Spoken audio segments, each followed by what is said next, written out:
Okay, welcome to our presentation on reflective thematic analysis. Thematic analysis has roots in the early 20th century, but historically it's been poorly understood. A lot of credit goes to Braun and Clark's publication on thematic analysis. Their 2006 paper left some questions with regards on how to apply their approach. This then led to the idea of reflective thematic analysis as a response to some criticisms. They indicate that those who want to use their approach should follow the guidelines set out in their more recent papers published in 2019 and 2020. The paper that we are describing in this presentation will outline reflexive thematic analysis, or RTA for short, and go through a worked example.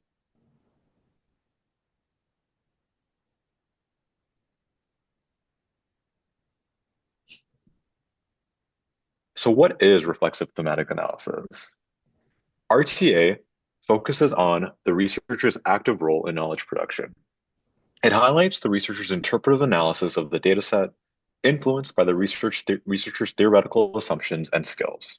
Some key features are RTA is reflexive and thoughtful. It uses codes, which represents the researcher's interpretation of patterns across the dataset, and it's conducted at the intersection of the dataset, the researcher's assumptions, and analytical skills.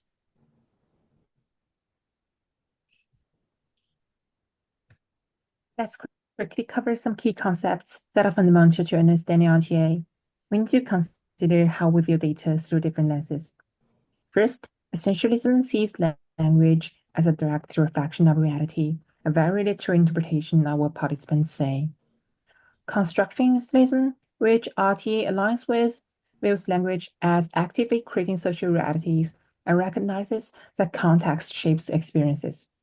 This means that in RTA, the researcher's interpretation actively shapes meaning. Next, an experiential approach focuses on the participants' personal experiences and their meaning-making, reflecting their inner states. A critical orientation analyzes how discourse creates social realities, looking at wider societal influences and power dynamics. RTA tends towards an experiential orientation, prioritizing participants' perspectives.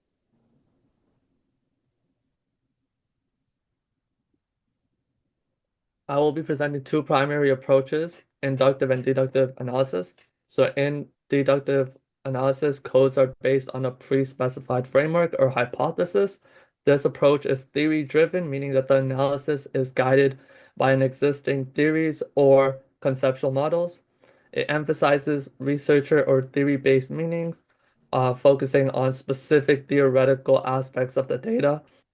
While this method can provide a detailed analysis of particular aspects of the dataset, it may offer a less rich description of the overall data as it is interpreted through a specific theoretical lens.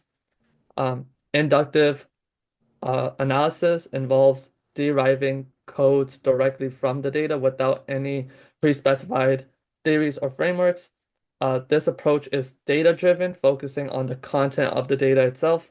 It emphasizes on data-based meanings, providing a rich, detailed description of the data. And this method is often associated with constructivist approaches, aiming to represent the meanings as communicated by the participants.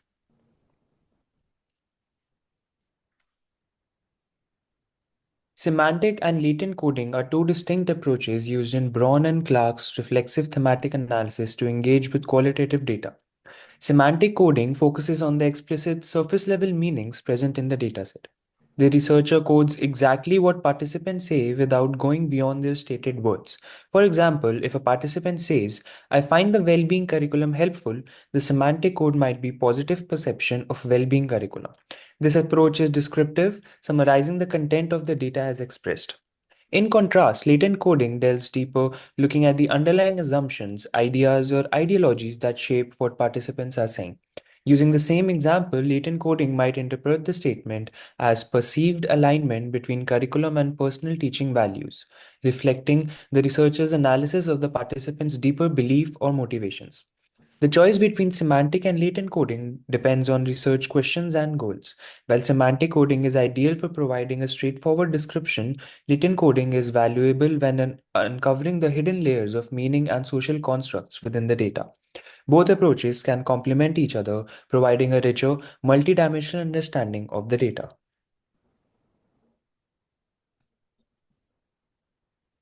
Next, we have the sixth phase analytical process. First, we have familiarization with data. Second, it's generating initial codes. Third, identifying themes. Fourth, reviewing themes. Fifth, defining and naming themes. Sixth, producing the report.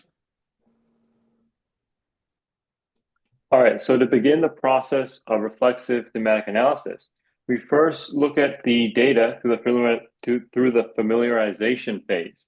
So this involves reading and rereading the data set to truly understand what exactly we are dealing with.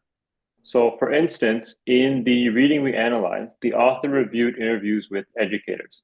These interviews revolved around their perspectives on promoting student well-being. During this phase, the researcher might note recurring ideas and patterns. So in practice, familiarization can also involve manually transcribing the data if it is in the audio format. So this additional step allows for an even deeper level of understanding. The ultimate goal is to become very acquainted with the data set so that we can start identifying key elements that are relevant to our research questions.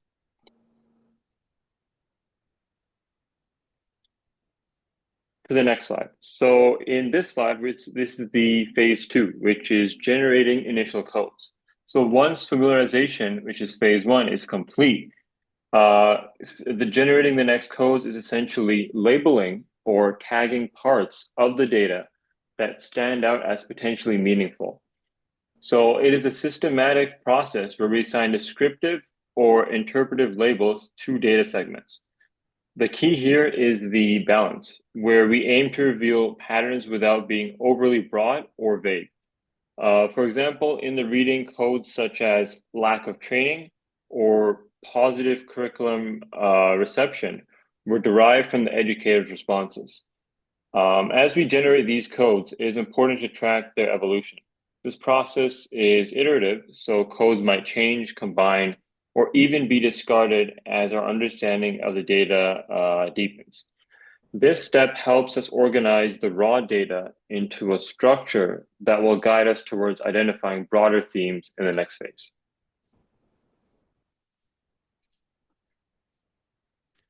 After everything has been coded, we can begin to generate themes. The goal is to take these codes, trying to find shared meanings between them, and bunch them together. In doing so, we construe relationships between similar codes to build narratives for themes and subthemes. Notice that we use the terms construe relationships.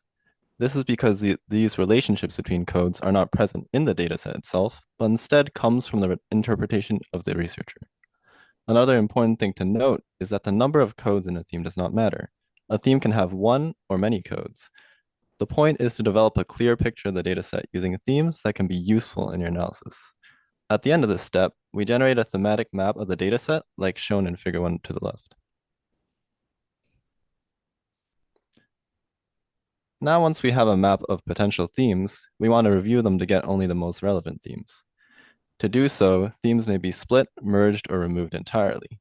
At this point, some themes may be contradictory, both with other themes and with the data itself.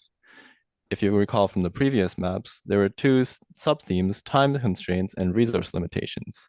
After reviewing these subthemes, they were too similar, so they were combined into a single theme of structural barriers in the reading.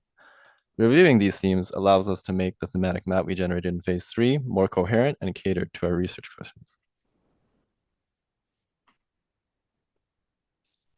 So phase 5 is all about defining and naming our themes. So at this phase, the researcher is tasked with presenting a detailed analysis of our thematic framework.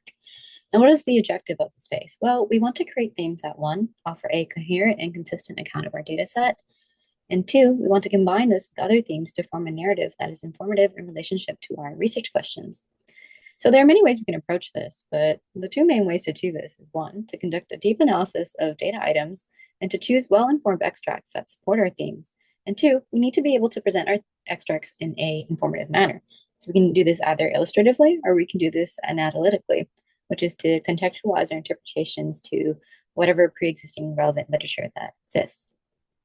It's really important to consider in this stage that themes should be named carefully. And this is because they'll be the first indication to the reader of what we've captured from the data. And because of this, they should be concise, informative, and memorable. Phase 6 is all about producing the report. So in phase 6, we want to serve at the completion of the final inspection of the report, which likely began before the thematic analysis even started. So recall that RTA is a recursive process. This means that phase 6 rarely happens at just the end, and 2, it's often worked on iteratively as codes and themes change over the course of our analysis. Our overall objective is that we want to finalize a report that 1, is a write-up of our qualitative findings, 2, documents the changes in our process, which can be through memos and other notes, and 3, which is the most important point, we want to finalize the order in which themes are reported. So it's important to consider that RTA reporting is different from traditional styles of reporting. So for example, Braun and Clark recommend synthesizing and contextualizing our findings directly in the results section and to not see to traditional reporting conventions. And this is because our overall end goal is to finalize the thematic analysis and to connect the themes logically to build a data-driven narrative. As we hope it's clear from our presentation, RTA is about building on itself. This leaves us with a couple of key takeaways. The first is a systematic approach. RTA requires an organized, phase-based, iterative approach to data analysis. The second key takeaway is flexibility. Researchers must be open to revising and refining themes as new insights emerge. And last is reflexivity. There's active engagement with both the data and the researcher's own role, and it's critical to produce a meaningful analysis. That brings us to the end. Thank you for listening to our presentation.